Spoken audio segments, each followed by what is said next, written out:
तर या सेशनमध्ये आपण बघणार आहोत की ASP.NET चे बटन कोणते कोणते आहे. तर this control is used to perform events.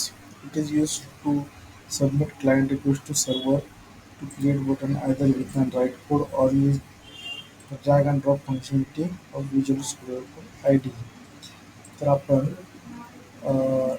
हे जे आहे ASP.NET बटन ASP.NEट बटन वापरून जी रिक्वेस्ट आहे ती क्लायंट रिक्वेस्ट सर्व्हरला आपण पाठवू शकतो क्रिएट बटनद्वारे. We can write the code किंवा ड्रॅग अँड ड्रॉप सुद्धा आपण वापरू शकतो. This is server side control. ASP provides an on tag to create it. This is example given below. तर या पद्धतीनं आपण बटन सुद्धा क्रिएट करू शकतो ASP.NET मध्ये. आपल्याकडे दोन ऑप्शन असतात.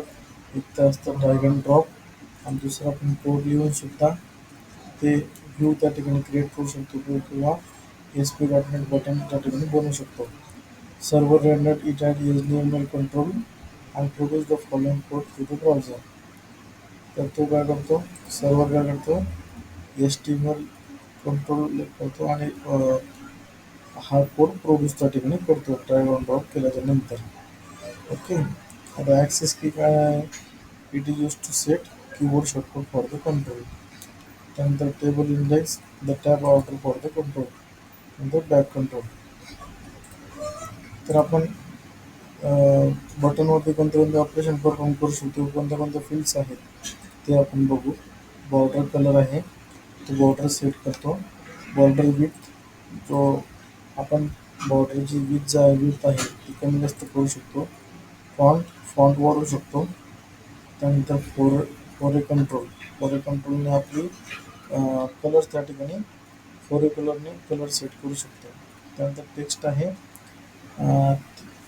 ते काय करतं की टेक्स्ट शो करतं जसं आपल्याला पाहिजे असेल तसं. त्यानंतर टूल टिप आहे.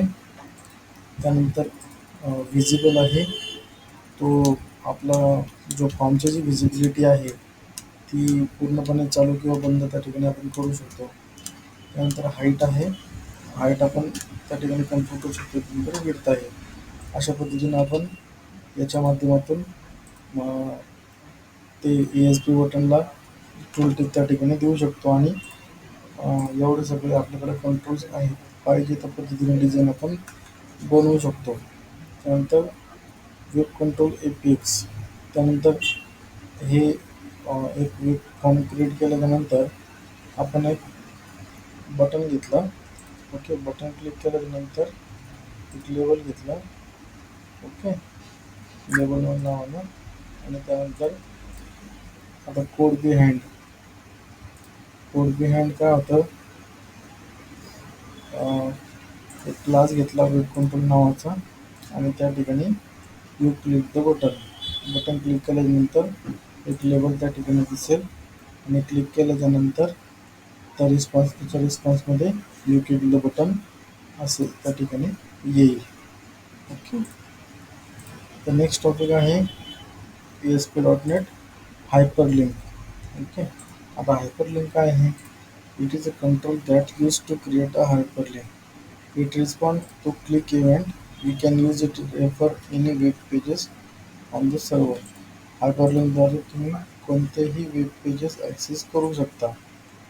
तर हायपरलिंक क्रिएट करण्यासाठी either we can write the code or drag and drop functionality. तुम्ही दोन्ही गोष्टी वापरू शकता. ड्रॅग अँड ड्रॉप यूज करू शकता आणि कोडही राईट करू शकता. This control is listed in toolbox.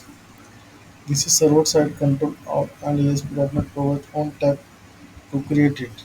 The example is given below.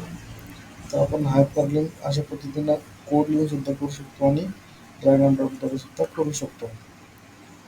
त्याच्या स्वतःच्या काही प्रॉपर्टी असतात ते आपण बघू. बॅक कलर, तो बॅकग्राऊंडचा कलर त्या ठिकाणी आपण सेट करू शकतो. बॉर्डरचा कलर कंट्रोल करू शकतो. बॉर्डरची विड्थ कमी जास्त करू शकतो. त्यानंतर फॉन्ट वाढवू शकतो. बॅकग्राऊंडचा कलर चेंज करू शकतो, त्याचा कलर सेट करू शकतो. टाकू शकतो, टूल टिप देऊ शकतो, त्याला विजिबिलिटी ऑन ऑफ करू शकतो, हाईट विड्थ कंट्रोल करू शकतो, एका पर्टिक्युलर URL वरती नेविगेट करू शकतो, त्याला टार्गेट देऊ शकतो. अशा पद्धतीने सगळ्या गोष्टी आपण त्या वेब फॉर्ममध्ये आपण करू शकतो. ओके, तर या ठिकाणी हायपरलिंक क्रिएट केलेली आहे आणि हायपरलिंक क्रिएट करून एवढ्या सगळ्या फंक्शनॅलिटी ते आपल्याला देतं. यातली कोणती फंक्शनॅलिटी आपण त्या ठिकाणी वापरू शकतो. तर आज आपण बघितलं ASP.NET बटन आणि हायपरलिंक.